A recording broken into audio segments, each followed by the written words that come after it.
আসসালামু আলাইকুম, ভিলেজ কুকিংয়ে সবাইকে স্বাগতম। আজকে আমি দেখাবো রান্না করে দিনাজপুরের বিখ্যাত বাটনা মশলা দিয়ে গরুর মাংস। তো সবাই দেখতে থাকুন। আমি বাটনাতে সব মশলা পিষে নেব। আদা, জিরা, রসুন একসাথে সব পিষে নিচ্ছি। আমি অন্য একজনকে দিয়ে পিষাচ্ছি, আমি বাটনাতে পিষতে পারি না, তাই অন্য একজন পিষে দিচ্ছে। এবার আমি হালকা একটু পিষে নিচ্ছি, সাথে পেঁয়াজগুলোও পিষে নেব। এবারে কুচানো পেঁয়াজগুলো দিয়ে দিচ্ছি। বাটনা মশলায় গরুর মাংস রান্না করতে কেমন লাগে, আজকে আমি ফার্স্ট টাইম গরুর মাংস বাটনা মশলায় রান্না করে দেখব। দিনাজপুরের ঐতিহ্যবাহী বাটনা, তাই বাটনা মশলায় আজকে আমি গরুর মাংসটা রান্না করব। এখানে সমস্ত মশলা দিয়ে দিচ্ছি, দিয়ে আমি ভালো করে ম্যারিনেট করে নেব। এখন দিয়ে দিচ্ছি মরিচ গুঁড়া, দিয়ে দেব হলুদ গুঁড়া, সমস্ত মশলা স্বাদ মতো দিয়ে দেব। এখন দিয়ে দেব লবণ, দিয়ে ভালো করে ম্যারিনেট করে নেব। এবার দিয়ে দিচ্ছি সয়াবিন তেল। এবার ম্যারিনেট করে নিচ্ছি ভালো করে। বন্ধুরা, আমি নিয়মিত ভিডিও দিতে পারছি না, তাই আমাকে ক্ষমা সুন্দর দৃষ্টিতে দেখবেন।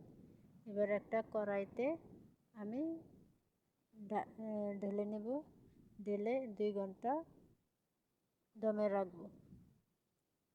ঢাকনা দিয়ে 2 ঘন্টা রেস্টে রেখে দিলাম। এবারে চুলাতে বসাই দিলাম গ্যাসের মধ্যে। এবার একটু নাড়াচাড়া করে নেব। নাড়াচাড়া করে সমস্ত মশলা মিশিয়ে দিয়ে আবারও আমি ঢাকনা দিয়ে রান্না করব। বন্ধুরা, অনেক দিন আমি অ্যাক্টিভ থাকতে পারিনি, আমি ভিডিও কোনো দিতে পারিনি, আমি একটু অসুস্থ ছিলাম। আমি হয়তো অনিয়মিত ভিডিও দেব, তারপর আপনারা আমার পাশে থাকবেন আশা করি। আর এখন দিয়ে দিচ্ছি কাঁচামরিচ কয়েকটা, স্বাদ বাড়ানোর জন্য। আপনারা চাইলে কাঁচামরিচটা স্কিপ করতে পারেন। আর আমি নিয়মিত হয়তো ভিডিও দিতে পারবো না, তাই আপনারা ক্ষমা সুন্দর দৃষ্টিতে দেখবেন। এখন আমি ঢাকনা দিয়ে রান্না করব 10 মিনিট। এবার ঢাকনাটা খুলে দেব। আমার এই সমস্ত রেসিপির উপকরণ ডেসক্রিপশন বক্সে দেওয়া থাকবে। আমি লিঙ্ক দিতে পারি না, আমি ইউটিউবের অনেক কিছু বুঝি না, তাই আপনারা লিঙ্ক আমার পাবেন না। এবার পানি দিয়ে দিচ্ছি প্রয়োজন অনুযায়ী, যতটুকু লাগবে ঠিক ততটুকুই দিলাম।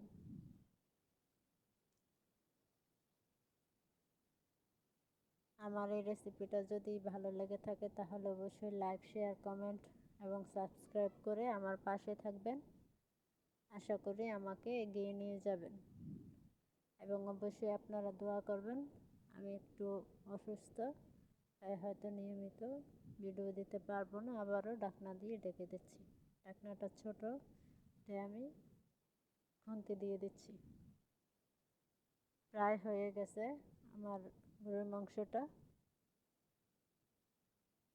আমি আগেও বাটনা মশলায় খেয়েছি গরুর মাংস, মোটামুটি স্বাদ হয়। এবার চেষ্টা করলাম আর একটু ভালো স্বাদ করার জন্য, এবার নিজের হাতে রান্না করছি। অন্য সময় বাটনা মশলায় যে গরুর মাংস খাইছি, আমার নিজের হাতে রান্না না, আমি অন্যের হাতে রান্না খাইছি, তাই আমার কাছে ভালো লাগেনি। আমি চেষ্টা করছি নিজের হাতে রান্না করে সুন্দর করে স্বাদ করে রান্না করার জন্য।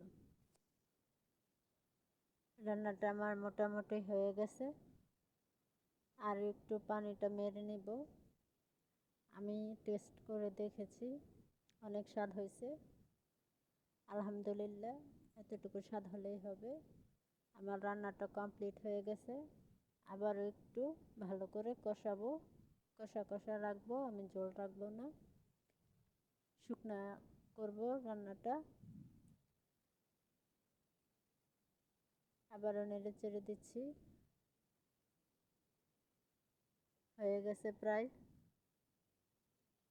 একদম কালারটা অনেক সুন্দর হয়েছে, দেখতে খুব সুন্দর লাগতেছে গরুর মাংসটা। এভাবে আপনারা অবশ্যই রান্না করে খাবেন।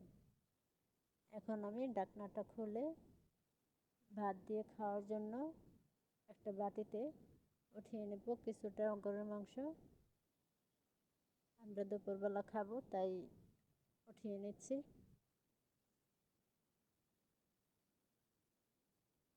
এভাবে অবশ্যই আপনারা ট্রাই করবেন, দেখবেন খেয়ে কেমন লাগে। বাটনা মশলায় অনেক সুন্দর হয়েছে।